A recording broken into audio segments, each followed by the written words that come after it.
ആലപ്പുഴയിൽ ഭാര്യയെ കുത്തിക്കൊല്ലാൻ ഭർത്താവിന്റെ ശ്രമം. തിരുവമ്പാടി സ്വദേശി ജോൺ മാനുവലിനെ പോലീസ് അറസ്റ്റ് ചെയ്തു. കുടുംബ കോടതിയിൽ നൽകിയ വിവാഹമോചന കേസ് പിൻവലിക്കാൻ വിസമ്മതിച്ചതിനായിരുന്നു ആക്രമണത്തിന് കാരണം. കത്രിക കൊണ്ട് കുത്താൻ ശ്രമിക്കുന്നതിനിടെ യുവതിക്ക് പരിക്കേറ്റു. ഇവരുമായി നിഷ ദിലീപ് ചേരുകയാണ്. നിഷ, എപ്പോഴായിരുന്നു സംഭവം? യുവതിയുടെ ആരോഗ്യനിലയം എങ്ങനെയാണ്? ഇന്നലെ വൈകിട്ട് ആലപ്പുഴ റെയിൽവേ സ്റ്റേഷന് സമീപമാണ് ഇത്തരത്തിൽ ഭർത്താവ് ഭാര്യയെ കുത്തിക്കൊലപ്പെടുത്താനുള്ള ശ്രമം നടത്തിയത്. ഈ കേസിൽ തിരുവമ്പാടി സ്വദേശി ജോൺ മാനുവലിനെ police Alappuzha south police arrest ചെയ്തിട്ടുണ്ട്. ഈ ജോൺ മാനുവൽ ഇയാളുടെ ഭാര്യ ആലപ്പുഴയിലെ ഒരു വസ്ത്രവ്യാപാര സ്ഥാപനത്തിൽ സെയിൽസ് ഗേളായി ജോലി ചെയ്യുകയാണ്. ഇവർ ജോലി കഴിഞ്ഞ് പോകുന്ന സമയത്താണ് ഇവരുടെ പിന്നാലെ എത്തി കത്രിക കൊണ്ട് കുത്തിക്കൊലപ്പെടുത്താൻ ശ്രമം നടത്തിയത്.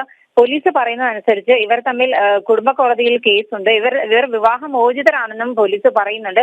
വിവാഹമോചനം നേടിയ ശേഷം പിന്നീട് സ്ത്രീധനവും മറ്റുമായി ബന്ധപ്പെട്ട കാര്യങ്ങളിൽ ഉള്ള കേസ് കോടതിയിൽ നടക്കുന്നുണ്ട്. എങ്കിൽ പോലും ഈ ഒരു കേസൊക്കെ പിൻവലിച്ച് വീണ്ടും തനിക്കൊപ്പം ജീവിക്കണമെന്ന ഈ യുവതിയോട് ഇയാൾ പല തവണയായി പറയുന്നുണ്ട്. പലതവണ ഇവരെ കൊല്ലുമെന്ന് ഭീഷണിപ്പെടുത്തി. ഇതുമായി ബന്ധപ്പെട്ട് ഈ യുവതി ആലപ്പുഴ സൗത്ത് പോലീസിൽ പരാതി നൽകിയിരുന്നു. കഴിഞ്ഞ ദിവസവും പോലീസ് ഇവരെ വിളിച്ച് സംസാരിക്കുകയൊക്കെ ചെയ്തിരുന്നു.